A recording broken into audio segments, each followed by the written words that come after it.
और किसान। एक गांव में एक किसान रहता था। उसका गांव के बाहर एक छोटा सा खेत था। एक बार फसल बोने के कुछ दिनों बाद उसके खेत में चिड़िया ने घोंसला बना लिया।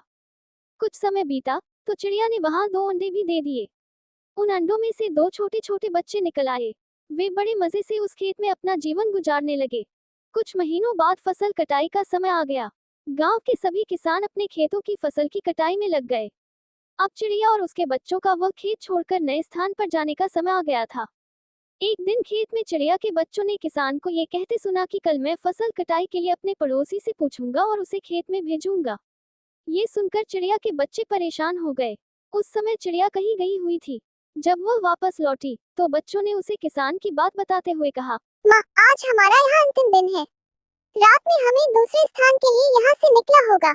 चिड़िया ने उत्तर दिया, इतनी जल्दी नहीं बच्चों, मुझे नहीं लगता कि कल खेत में फसल की कटाई होगी। चिड़िया की कही बात सही साबित हुई। दूसरे दिन किसान का पड़ोसी खेत में नहीं आया और फसल की कटाई न हो सकी।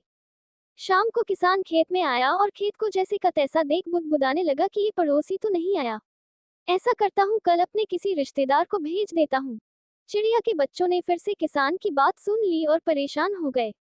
जब चिड़िया को उन्होंने ये बात बताई तो वह बोली, तुम लोग चिंता मत करो, आज रात हमें जाने की जरूरत नहीं है। मुझे नहीं लगता कि किसान का रिश्तेदार आएगा। ठीक ऐसा ही हुआ और किसान का रिश्तेदार अगले दिन खेत नहीं पहुंचा। चिड़िया के बच्चे हैरान थे कि उनकी माँ की हर बात सही हो रही है। अगली शाम किसान जब खेत आया तो खेत की वही स्थिति देख बुदबुदाने लगा कि ये लोग तो कहने के बाद भी कटाई के लिए आते नहीं है। कल मैं खुद आकर फसल की कटाई शुरू करूंगा। चिड़िया के बच्चों ने किसान की ये बात भी सुन ली। अपनी माँ को जब उन्होंने ये बताया तो वह बोली, बच्चों, अब समय आ गया है ये खेत छोड़ने का। हम आज रात ही ये खेत छोड़कर दूसरी जगह चले जाएंगे। दोनों बच्चे हैरान थे कि इस बार ऐसा क्या है जो माँ खेत छोड़ने को तैयार है। उन्होंने पूछा तो चिड़िया बोली, बच्चों, पिछली 2 बार किसान कटाई के लिए दूसरों पर निर्भर था। दूसरों को कहकर उसने अपने काम से पल्ला झाड़ लिया था, लेकिन इस बार ऐसा नहीं है।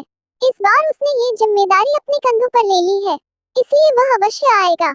उसी रात चिड़िया और उसके बच्चे उस खेत से उड़ गए और कहीं और चले गए। सीख, दूसरों की सहायता लेने में कोई बुराई नहीं है, किंतु यदि आप समय पर काम शुरू करना चाहते हैं और चाहते हैं कि वह समय पर पूरा हो जाए, तो उस काम की जिम्मेदारी स्वयं लेनी होगी। दूसरे भी मदद उसी की करते हैं जो अपनी मदद करता है।